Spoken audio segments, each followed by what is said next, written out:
I'm going to put this 5-1 win in perspective.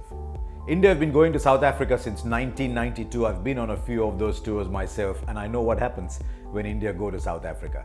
Some tours, you try much harder, you put up spirited performances, and others, maybe not quite.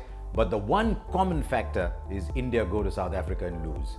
You look at all your key players, their performances drop when they go to South Africa. And then this team went there. They already discovered during the test matches why South Africa is not an easy place to go to. India were grossly underprepared. That's a separate story in itself. And then the one-dayers began. And there was one, and there was a second, and there was a third, and we're all watching and we're saying, right, the real South Africa will come through. It never did. It didn't, because India didn't allow the real South Africa to come through. And that is why this 5-1 result is astonishing. Make no mistake, this 5-1 result will be part of history, and the news would have traveled all around the world. So what did India do right? Let's pick up 2 or 3 things that went right for India. Number one, of course, was Virat Kohli. And I can't remember a time when one player dominated a series as much as Virat Kohli did. I'm trying to go back to maybe Tendulkar versus Australia in 1998, where one player had such an impact, not just on the series, but in the opposition camp as well. I'm absolutely certain South Africa came into the last 3 or 4 one-days thinking, right, we can't get this man out. And this man is going to win the series. So Virat Kohli dominating that was the one primary factor. But there was another. India's strength has traditionally been batting. I thought this was India's bowling in its very finest hour. And it was led by 2 wrist spinners who had never been to South Africa before.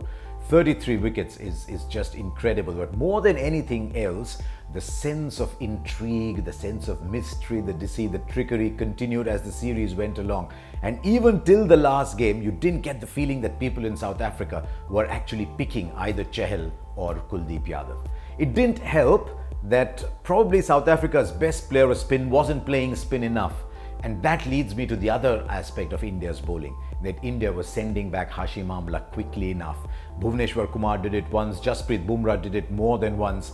But Harsha Bhogle in the middle overs would have been the cushion against spin that South Africa needed. And India were taking out the cushion, making it a very hard seat for South Africa. And that brings me to the third factor, a factor that's got buried under the performance of the spinners and the extraordinary performance of Virat Kohli, and that is Jasprit Bumrah. Don't forget, he's been 2 years old in international cricket. He's become the captain's go-to bowler, and he kept delivering you wickets just when you needed them. He kept delivering a very good economy rate, and I thought Jasprit Bumrah's performance was another big factor in India doing well in South Africa.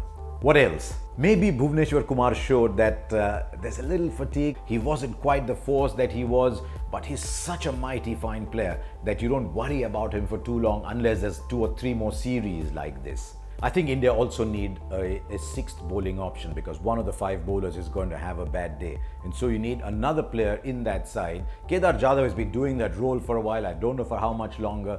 But if India have to remain a dominant force, somebody else has to be capable of giving 3-4 overs every day. And if a bowler breaks down, even 7-8 overs. But there's one big factor India's got to worry about. And I'm starting to think whether the dominance of the top 3 is starting to have an effect on 4, 5, 6, 7. But India need to look very carefully at those numbers, and that's a big chunk of the batting.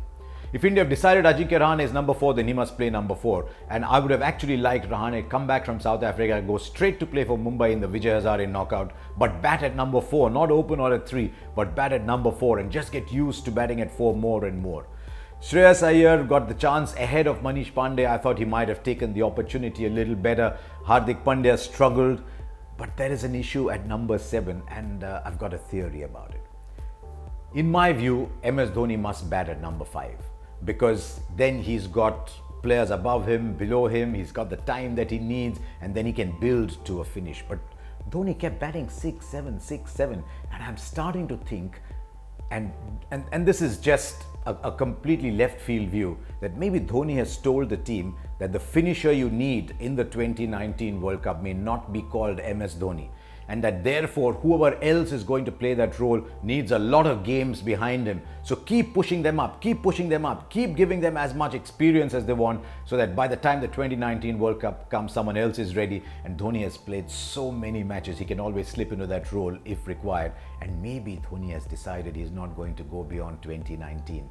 So he's actually helping build a side. This is, as I said, a completely left field theory, but this could explain why Dhoni has not been coming up the order, and that Dhoni sees himself in future at 6 or 7.